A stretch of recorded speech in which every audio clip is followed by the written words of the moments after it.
Hi everyone, my name is Eddie Orozco, and today I'll be presenting my individual assignment and the educational leader I picked for my interview.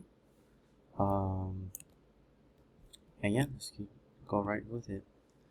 So for my interviewee, I found someone that is close to English language learners, the one that advocates for mental health and helps students.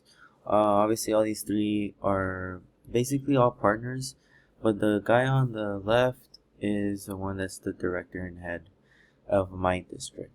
His name is Joy Caesar. I managed to get a phone call with him. I haven't gotten a I haven't received any my full interview yet, but I will soon.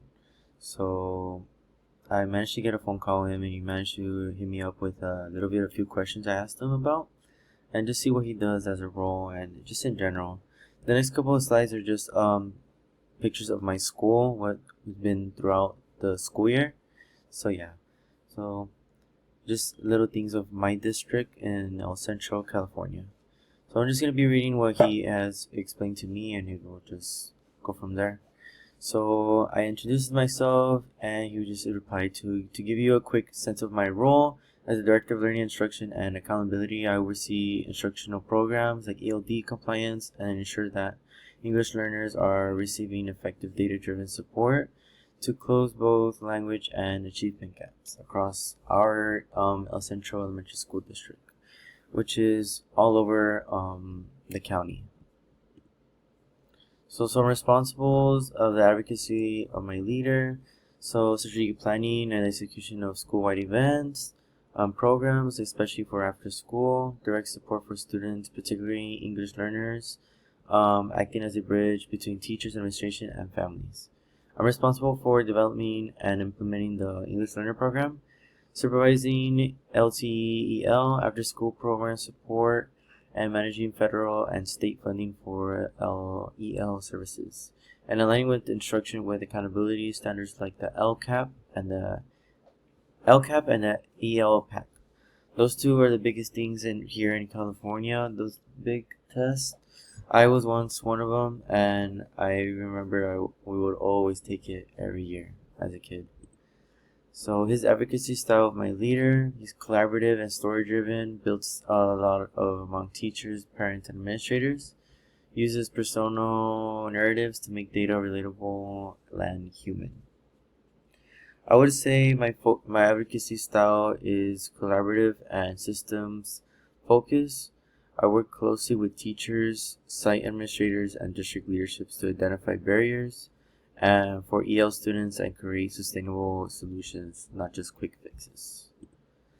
Is the data-driven decision making. We rely on LPAC scores, reclassification rates, years in programs, and classroom performance data to identify ETELs. That data tells us exactly where to allocate resources like after-school classes and targeted teacher training. So learning experiences they provide for others, workshops on culturally responsive teaching strategies, training for parents on how to navigate the school system. Most common teacher requests are like strategies for differentiating instruction in mixed language classrooms.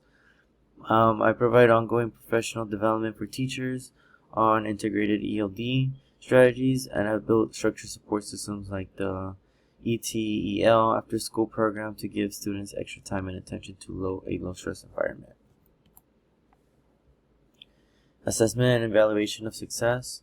Success is confident, engaged students and empowered families. Key signs. Students participating actively in class and families feeling comfortable communicating with the school. We evaluate learners and through a mix of formative assessments, LPAC progress, monitoring, and teacher observations. This helps us adjust instruction in real time and determine when a student is ready for reclassification. Alignment of my advocacy ideas. He stated my ideas on early intervention and family engagement and culturally responsive teaching would align very well with our goals. We're always looking for a fresh approach to reach students before they become ETELs. How the leader advocates for others. Advocate for by securing grant funding for immigrant student supports, pushing for adequate access to rigorous coursework, and amplifying EL student and family voices at the district board level. So one of his conclusions or final thoughts, he would leave us with: the supporting ELs isn't just about teaching English, it's about changing systems, policies, and mindsets to ensure equity and access and belonging for every student, no matter their language or background, which is, I totally agree, especially here in the Valley, or we call it here in the Valley because Imperial Valley, there's a lot of students that are from a border town. We're a border town, but usually a lot of students don't speak English as their first language. So I myself, I try my best to teach in both ways, but mostly English so they can get used to it. But I always try my best to teach in both languages. It's sometimes it's a little hard, but it's something that's really fun for them to learn another language, because it's good to learn two languages. Other than that, I think that concludes my presentation. Thank you.